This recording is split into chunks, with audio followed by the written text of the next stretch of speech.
क्या तहज्जुद में इंसान अपनी मोहब्बत को मांग सकता है? अक्सर लोग एक सवाल पूछते हैं कि हमने एक शख्स को बहुत चाहा है, उससे बहुत शदीद मोहब्बत करते हैं, उसके बगैर रह नहीं सकते, उसके मिलने के लिए सजदों में अल्लाह से दुआएं मांगते हैं। और लोग तो यहाँ तक भी कहते हैं कि हम उसके मिलने की दुआ तहज्जुद में भी मांगते हैं, उसके मिलने के लिए तहज्जुद पढ़ते हैं ताकि अल्लाह हमें वो इंसान अता कर दे। तो क्या अल्लाह ऐसी दुआ कबूल नहीं करता? लोग कहते हैं कि हमने तहज्जुद में गिड़गिड़ा के अल्लाह से दुआ की लेकिन वो हमें नहीं मिला। तो क्या अल्लाह किसी की मोहब्बत पाने के लिए जो दुआ की जाए वो कबूल नहीं करता? तो याद रखिए, अल्लाह ताला आपकी कोई भी जायज़ दुआ रद्द नहीं करता।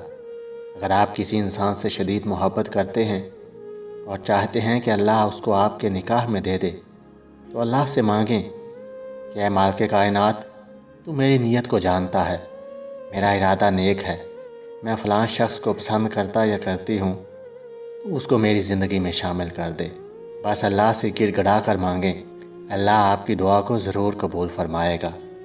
लेकिन यहाँ पर एक बात ज़रूर तवज्जो तलब है कि हम समझते हैं कि फ़लाँ शख्स हमारे लिए बहुत बेहतर है, हमें खुश रखेगा, लेकिन हम अपने मुस्तकबिल के बारे में नहीं जानते और वह सिर्फ़ और सिर्फ अल्लाह ही जानता है।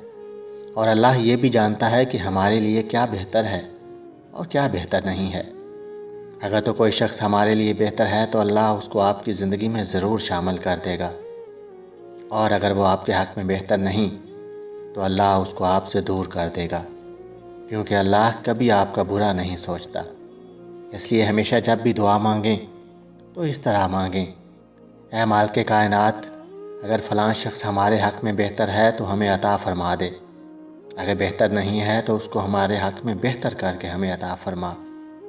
इंशाअल्लाह अल्लाह आपकी दुआ को ज़रूर कबूल फ़रमाएंगे। अल्लाह ताला आपके लिए आसानियाँ फ़रमाए और आपकी दुआओं को कबूल फ़रमाए। आमीन सुम्मा आमीन। वीडियो अच्छी लगे तो चैनल को सब्सक्राइब, वीडियो को लाइक और शेयर ज़रूर कीजिएगा। हमेशा खुश रहिए और सलामत रहिए।